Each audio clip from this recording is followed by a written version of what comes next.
What is the loveliest thing a child has ever said to you? My barely 3-year-old son was sleeping with me in the middle of the night in my dark bedroom. He needed to use the bathroom and asked if he could turn on the light. I said sure. His little voice said, "I'm going to put my hand over your eyes so the light doesn't hurt them." Then his tiny left hand covered my eyes as he reached above me to pull the long chain on the wall sconce in our very old house. I'd never done that to him. My heart still melts that he thought to make such a gracious gesture on his own at 2 a.m. as a 3-year-old needing to pee. My daughter is barely 2 and can't speak, but it's what she did that was so lovely. I was laying on her bedroom floor playing with her when the pressures and stress of life got to me and I just broke down and started crying. She stopped playing, looked at me, frowned, and said, "Oh," as she patted my leg. She then got up and went to grab a washcloth and came over to me and started patting my face dry, all while frowning as if she were sad, and cupped my face in her hands. I'm so glad I get to be her mom. When my son was about 2.5, he used to go to a creche twice a week, mostly to play with other children. I picked him up after work and drove home, about 15 minutes drive. One day, to make conversation, I asked who his best friend was at creche. He didn't really have an answer, he had to think about it. At bedtime, in order to get him off to sleep, I used to walk up and down the bedroom, carrying him with his head on my shoulder. That night, as he was on the edge of sleep, he whispered into my ear, "Best friend, Daddy," with a tiny flutter of hands patting my back. I came out of that bedroom 12 foot tall, 10 foot wide, and ready to take on any 3 armies to defend him. My daughter was dealing with a little girl who wasn't very kind to her. I was frustrated. I finally asked her why she played with this unkind child. She said, "Maybe nobody ever taught her how to be a nice friend. If I'm nice, she can learn." I missed it up and suddenly had tears forming. How could I argue over such a kind-hearted, lovely thing to say? "Would you like one, Grandpa?" Okay, it was not my child but my 3-year-old granddaughter, but I still think it counts. I had read about the marshmallow test. You give a child a marshmallow, and then say that if she, Layla, in this case, could keep from eating it for 10 minutes, you'll give her a second. So I tried the test with my granddaughter, not with marshmallows, but with chocolate, which she likes much more. According to extensive experiments, children who pass the marshmallow test are far more successful in later life. They have learned a fundamental truth in life: that delayed gratification can lead to a far better long-term outcome. She sat and watched the chocolate. The 10-minute hourglass finally emptied, and she had succeeded. She asked for her second piece of chocolate. I gave it to her, and she now had 2 in her hand. That's when she looked up at me and asked, "Would you like one, Grandpa?" Needless to say, from that moment on I would readily give my life for her. Every night, my daughter and I would have the same argument, I love you more," till one night she shouted at me, "I love you most." I guess that settled that. I once teased her, threatening to pick her up from school while dressed in a bright yellow chicken costume to embarrass her.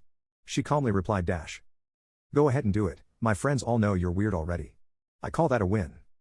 I do not have custody of my son, but he is able to visit.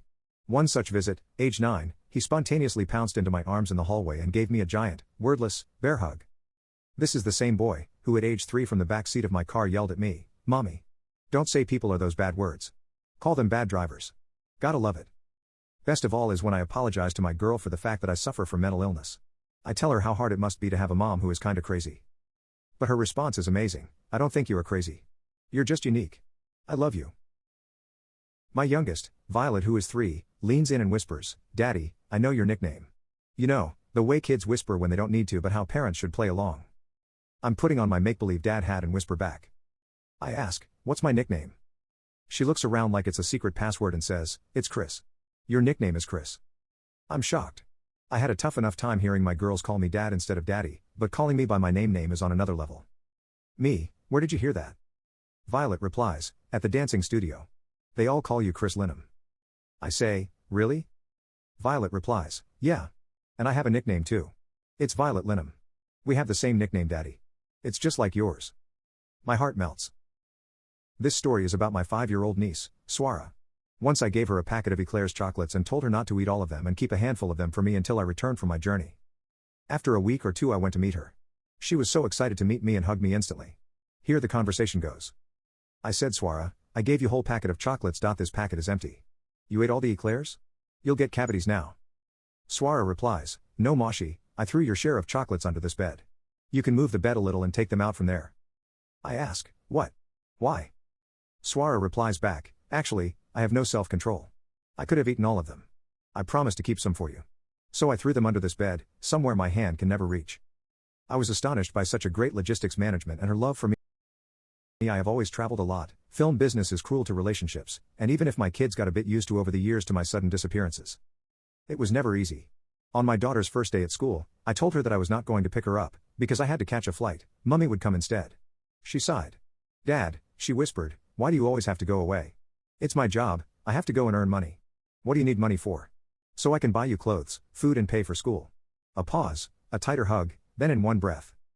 Dad, I can wear this dress all the time, I will eat less, and I don't like school. Can you stay? I tear up just remembering that moment. I got my 4-year-old from nursery school on a drab, freezing day, wrapped her up in a million coats and mittens, and we started trudging home in the dust through piles of snow and ice. She kept lagging behind and I was tired and really wanted to get inside. I said, come on, hurry up, let's get home. She said, Mummy, you're not looking at the snow. Look at the snow.